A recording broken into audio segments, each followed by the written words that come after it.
Je vous présente le Arc Haul Ultra 60 litres et je vais vous expliquer pourquoi j'ai choisi ce modèle, pourquoi je l'aime bien, pourquoi je l'adore, les avantages et les inconvénients.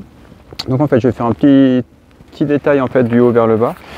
Première chose à savoir déjà c'est que c'est un sac roll top, donc c'est-à-dire que pour le fermer ou l'ouvrir, il faut ouvrir les petites sangles ici, ensuite on roule, donc le roll, et après on ferme.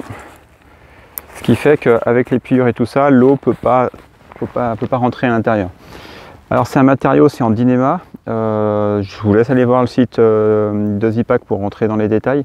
C'est un matériau qui est très léger, qui est très résistant à l'eau. Alors je dis pas que c'est un sac qui est étanche. Si vous faites des tests, j'ai fait un test, je vous montre un peu des images.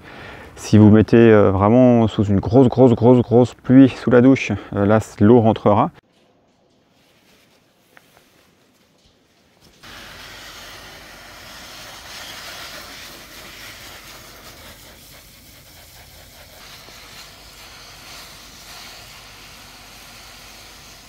Bon alors on va tester l'ouverture, on va voir ce que ça donne.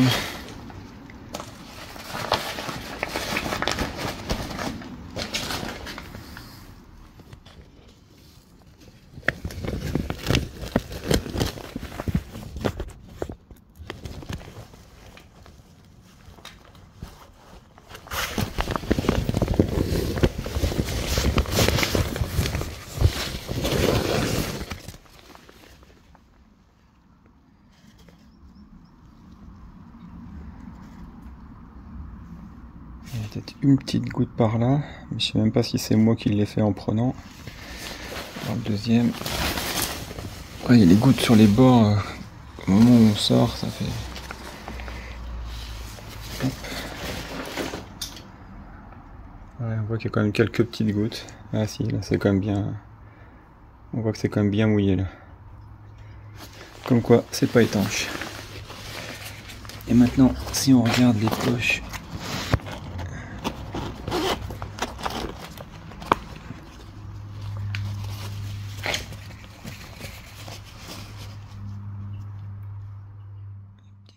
Par contre, j'ai déjà fait des tests avec une journée complète, avec de la pluie normale, enfin, moyenne. Donc voilà, c'est vraiment de la boue de partout, ça pleut, ça s'est calmé par rapport à tout à l'heure. S'il n'y a vraiment rien qui rentre. Donc, un système de fermeture qui est vraiment top. Ensuite, sur le devant du sac, on a un grand filet en mèche, on peut mettre pas mal de choses. On peut mettre donc du coup par exemple la veste de pluie ou d'autres affaires, les affaires qu'on peut mettre, qu'on veut accéder assez rapidement. C'est un sac qui peut avoir plein d'accessoires. Moi par exemple j'ai pris l'accessoire avec la corde en Z pour approcher mon drone, donc comme ça je peux faire des petits serpentins autour des moteurs pour bien le caler. Ensuite on a de base les accroches pour mettre un matelas mousse, l'enroulé. L'avantage en fait, ce qu'ils ont fait, c'est qu'ils ont pensé à le mettre sur le côté et pas dessous, ce qui fait qu'on peut marcher vraiment tranquillement, il n'y a vraiment rien qui vient taper sur les jambes. Et l'autre avantage, c'est que ça permet de tenir le sac debout tout seul, même quand il est vide. Avec un matelas, ça le fait tenir debout, ça agrandit la base et du coup c'est vraiment bien pensé. Il y a des poches sur les côtés, on peut mettre des bouteilles jusqu'à 1,5 litre, 2 litres. C'est des assez grandes poches. Moi je trouve qu'elles sont pas hyper pratiques pour accéder derrière. J'ai déjà fait, on arrive à prendre la bouteille et la remettre sans déposer le sac, c'est pas de souci. Faut quand même un petit peu se tordre, mais ça va, ça passe. La poche principale est très grande, elle fait 47 litres. C'est très profond. Il y a des belles coutures pour pas que ça transperce. On voit le matériau, on voit le Dyneema qui est quand même un petit peu transparent si on regarde vraiment bien. On voit que c'est un sac avec un filet qu'on peut tendre plus ou moins. Ça permet de gérer la tension de l'arceau, de l'arc, d'où Arc Haul. Donc du coup ça veut dire qu'il y a un arceau déjà, c'est-à-dire que c'est un sac qui a une structure, un poids qui est porté beaucoup au niveau des hanches. Donc ça c'est un choix, c'est vraiment en fonction de comment vous préférez. Moi j'adore ça, c'est un de mes critères de choix dans le sac. Moi j'aime bien quand tout est porté au niveau de la hanche, je trouve que ça libère le dos, je trouve que c'est beaucoup plus léger. Donc ça c'est vraiment top pour moi. Donc du coup, pour tirer le filet, on a une petite sangle ici, qu'on tire plus ou moins. Ça dépend du contenu du sac, ça dépend comment vous aimez, ça dépend de votre taille. En option, on a une poche zip. Alors on peut mettre des choses à l'intérieur. Moi je mets une deuxième bouteille. On peut mettre des petits trucs devant, des lunettes par exemple. On peut mettre un peu tous. Donc ça c'est une poche qui ferme. Et de l'autre côté, on a une poche juste pour mettre une gourde. Donc c'est juste un petit filet qui permet de mettre une gourde dedans. Et enfin, autre accessoire, on a une poche de côté. Donc pareil, c'est en plus du sac. Et là, on peut mettre un peu ce qu'on veut dedans. Moi, je mets souvent mes graines ou la pharmacie quand je suis en famille. Ensuite, on va avoir les bretelles. Les bretelles et la ceinture sont avec la même matière. C'est comme assez rembourré, mine de rien. Quand on touche au début, on a l'impression que c'est un petit peu fin. Mais finalement, c'est assez rembourré. À savoir en fait que le sac, il se propose en plusieurs tailles. Qui se mesure par rapport au torse. Donc je vous laisserai aller voir sur Zipac, il y a une vidéo qui explique comment mesurer par rapport au cervical jusqu'au point de ceinture, ce genre de choses pour connaître la taille. Moi je fais 1m72, j'ai pris la taille M, ça correspondait assez bien dans les tailles. En termes de ceinture, il y a plusieurs tailles aussi.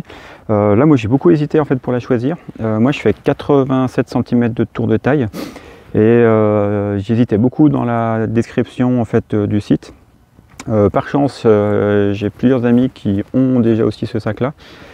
J'ai pu un peu tester et en fait la S va très bien. Donc moi j'ai une taille S, c'est un petit peu en dessous de ce qui est préconisé. Moi j'aime assez bien quand c'est serré, mais même il y a quand même de la marge. Hein. Je ne sais pas si on voit, mais il y a moyen de l'agrandir vraiment encore grand. Moi je peux encore l'agrandir de ça, de chaque côté. Donc vraiment la S elle est très bien pour moi. Ça me convient bien. C'est vrai que c'est un choix qui a été assez compliqué pour moi à ce niveau là. Donc détail pour la hauteur du sac, pour la taille de la ceinture, et après il y a la taille du volume du sac. Moi je suis parti sur un 60 litres. Je voulais en fait pouvoir porter en fait, tout le matériel de drone. Il y a 5-6 kg de matériel avec des trucs qui sont très durs, très volumineuses. Même si c'est la mode de prendre du 40 litres, je veux pouvoir prendre les choses que je veux. Le but c'est d'alléger le sac que j'avais avant qui faisait 2,4 kg. Donc du coup j'ai gagné quand même plus d'1,5 kg en fait avec ce sac là. Donc du coup le but pour moi c'était d'avoir un sac qui soit assez volumineux, qui puisse accueillir un certain volume. Mais en fait, je peux le transformer en 50 litres si je veux. En fait, c'est juste une question de serrer cette partie-là.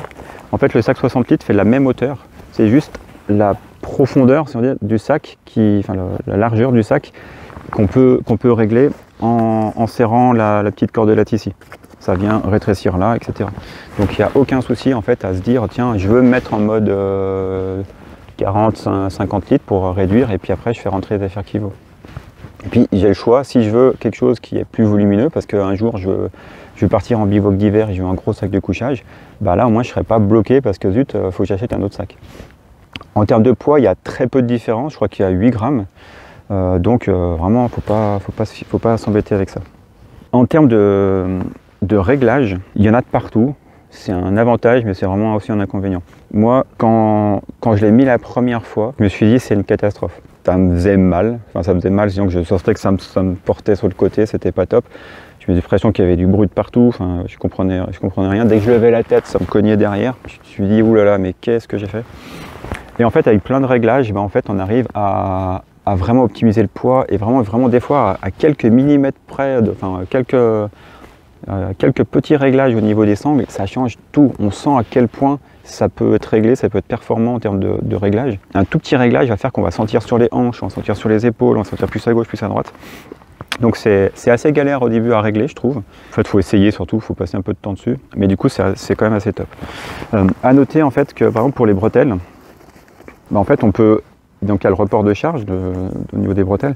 Et du coup, il y a deux petites sangles. Il y a sangle, enfin, on va dire la principale, et puis il y en a une autre sur le côté. Comme ça on peut régler un petit peu comment se déporte le poids entre la gauche et la droite. Je ne vous ai pas dit, il y a les petits réglages pour savoir où est-ce que vous voulez accrocher les choses. Tous les accessoires, vous pouvez les régler plus ou moins haut, plus ou moins bas, comme vous voulez. Et après, au niveau de la ceinture, c'est à peu près pareil. Donc c'est une ceinture qui est un peu plus, qui a un clip un peu plus gros. Mais pareil, là, vous avez le choix, vous pouvez régler à niveau de 2 hauteurs. Ce qui fait que vous allez pouvoir répartir le poids plutôt sur le haut des hanches, plutôt sur le bas, enfin plus au niveau du bassin. Donc vous pouvez régler en fait pas mal de petites choses comme ça.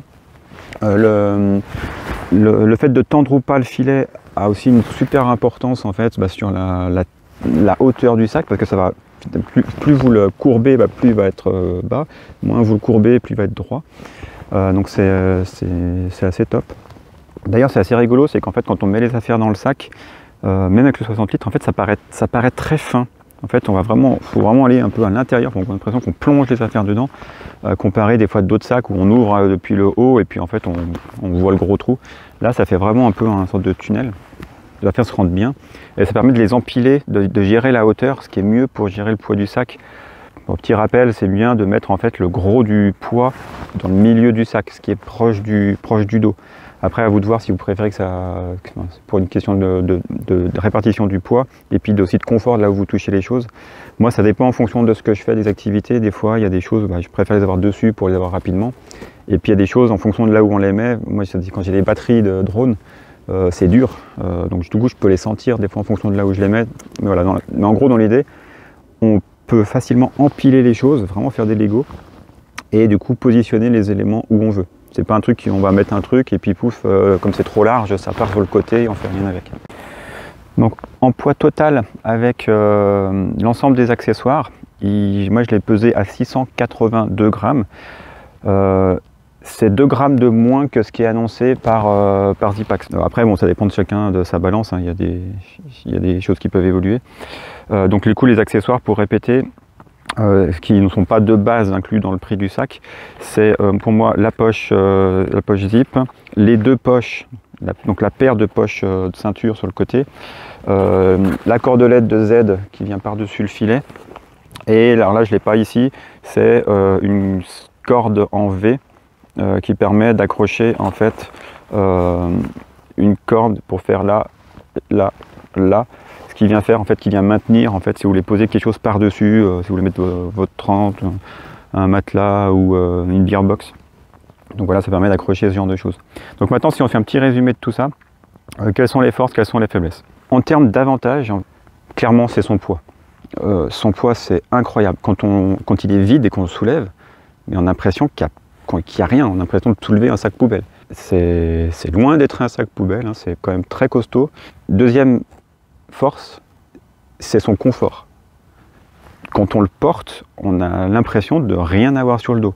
Moi, je suis souvent à plus de 10 kg avec, et vraiment, c'est assez incroyable. On le sent pas. Par contre, dès qu'on enlève la ceinture, là, on se dit, oh purée, il y a quand même du poids en fait. Donc on sent que vraiment la structure est faite pour bien se porter comme il faut.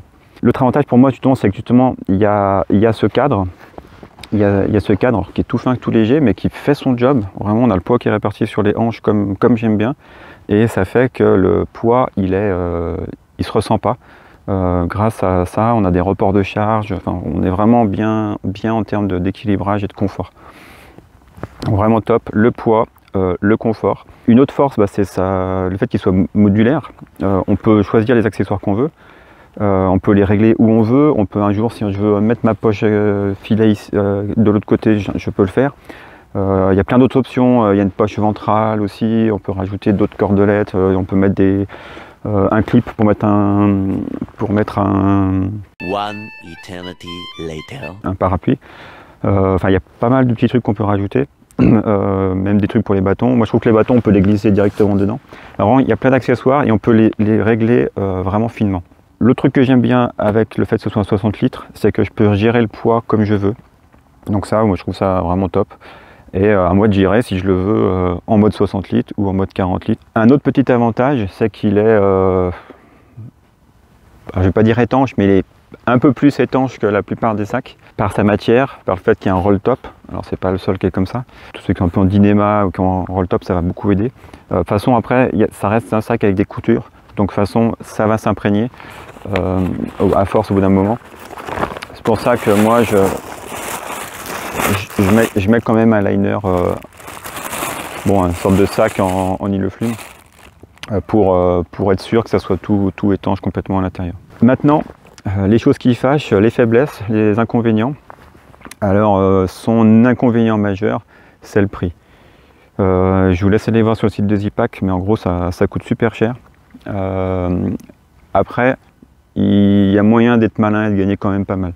En fait, nous, on a fait des commandes sur Zipac à plusieurs et on a fait livrer en Suisse, ce qui fait que la TVA est déjà moins chère, les frais de douane sont moins chers. Le fait d'être à plusieurs fait qu'il y a moins de frais de douane. Si on avait fait à 5, on aurait chacun payé 5 fois les frais de dossier. Donc là, on les a répartis. Et en plus, on avait des bons de réduction. Donc ça a vraiment fait descendre le prix vraiment de manière importante. Donc il faut trouver les bons plans. Il y a moyen, mais c'est vrai que de base, le prix est assez cher. Du coup, on a profité pour acheter aussi d'autres trucs de chez Zipac. Donc je ferai des revues un peu plus tard. Mais voilà, le premier inconvénient, c'est son prix. Il faut être sûr de faire de la rando, du bivouac ou des choses comme des activités assez régulièrement. Si c'est juste pour faire une sortie dans l'année, ça vaut vraiment pas le coup. Decathlon fait des très bons sacs, plein d'autres marques, Osprey, Deuter, enfin il y a plein de bons sacs aussi. Celui-là, pour moi, est au-dessus du lot par rapport à son poids, son confort, sa modularité et tout ce que j'ai dit avant. Mais l'inconvénient, c'est quand même qu'il faut quand même mettre les sous.